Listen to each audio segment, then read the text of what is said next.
vois souvent sur cette chaîne, la réalité historique peut être plus trash que la fiction.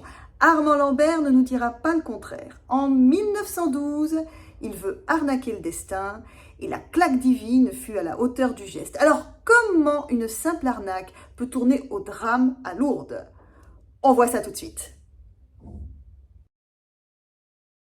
Les Lambert tiennent une épicerie à Dijon et Armand Lambert, c'est le commerçant affable.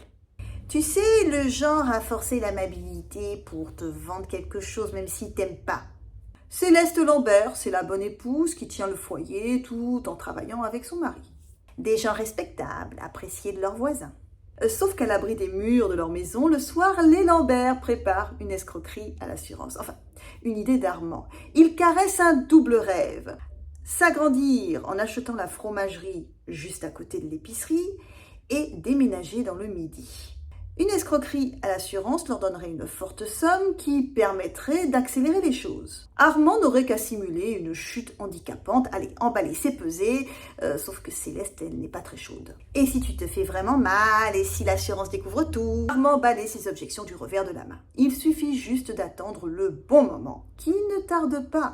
Une habituée demande du sucre, qui se trouve dans une jarre, en haut de l'étagère. Armand envoie un clin d'œil complice à Céleste avant de monter sur l'échelle. Paf! Il tombe en soulevant le sucre. Et c'est parti pour une représentation digne de la comédie française. Tout le monde accourt, il se tord de douleur, il ne peut pas se lever, on l'envoie à l'hôpital.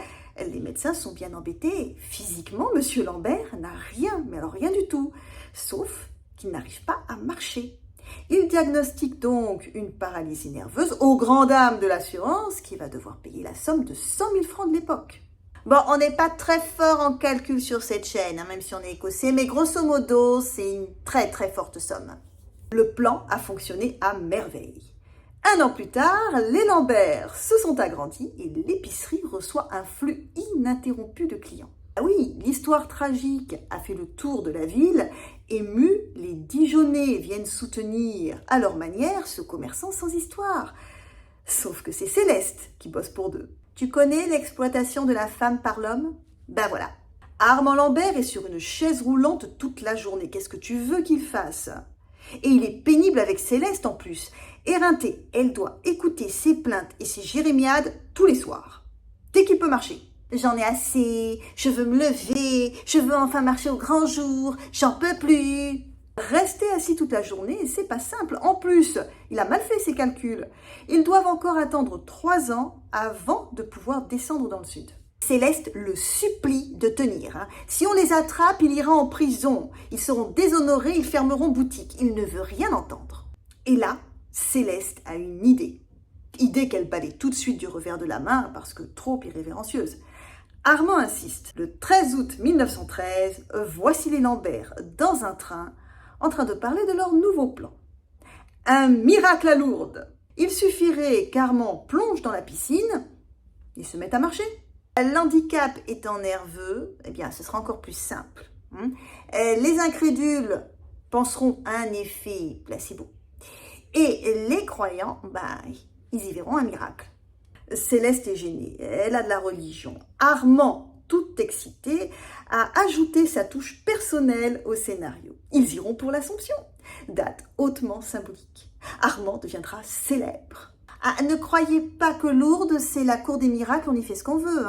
Sur plus de 7000 dossiers de guérison déposés, l'Église catholique, pour l'instant, elle n'en reconnaît que 70. Culotté? Oui, mais ça se passe bien. Le plan marche comme prévu, Armand marche. La nouvelle arrive à Dijon et la ville éclate de joie. Le maire compte accueillir le couple en fanfare. Armand Lambert avait vu juste. Il devient une star. Il se fait donc désirer en décidant de revenir le 20 août. Trop d'autographes à signer à Lourdes, sans doute. Dans le train qui les ramène à Dijon, le couple prend le temps de songer à l'avenir. Perrette et le pot au lait. Est-ce que cette fable vous dit quelque chose? Il faudra changer le nom de la boutique, prendre quelque chose de plus religieux, pour le coup. Sainte Bernadette, pourquoi pas? C'est à ce moment qu'il y a un très, très long coup de frein et un choc. Le train a cogné un train de marchandises qui était garé sur la voie. Bon, fort heureusement, le choc n'était pas violent, il n'y a pas de blessés, sauf dans le wagon des Lambert. Une glace s'est brisée pendant le choc et est tombée pile sur les jambes d'Armand. Il se réveille à l'hôpital, amputé des 2 jambes. Ah, le potelet est cassé.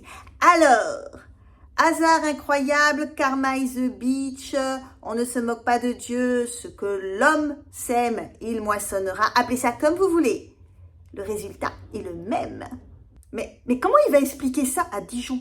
Alors parlons-en de Dijon, douche froide pour la fanfare, mais beaucoup de compassion. Les Dijonnais sont extraordinaires. Alors, ils continuent à soutenir leur épicier préféré frappé par le sort en se rendant massivement à l'épicerie. Sauf que Monsieur Lambert a beaucoup changé avec la clientèle. Agressif, désobligeant, jamais un sourire, tout et tout le monde l'énerve. Alors, le pire, c'est quand on lui dit pour l'encourager « Oh, mais c'est pas grave, dites-vous que c'est comme avant. » Non, mais ça peut le rendre fou. Du coup, plus personne ne vient, l'affaire périclite, les Lambert ferment boutique et déménagent dans l'anonymat quasi général. Alors, plus de nouvelles jusqu'en 1940. En lisant le journal, les Dijonnais, comme le reste de la France d'ailleurs, découvrent qu'ils ont été grugés. Oui. Céleste, à sa mort, a laissé une confession publique. Alors, rien à craindre puisque Armand était mort déjà 15 ans plus tôt. La morale de cette histoire? N'essayez jamais d'arnaquer l'assurance.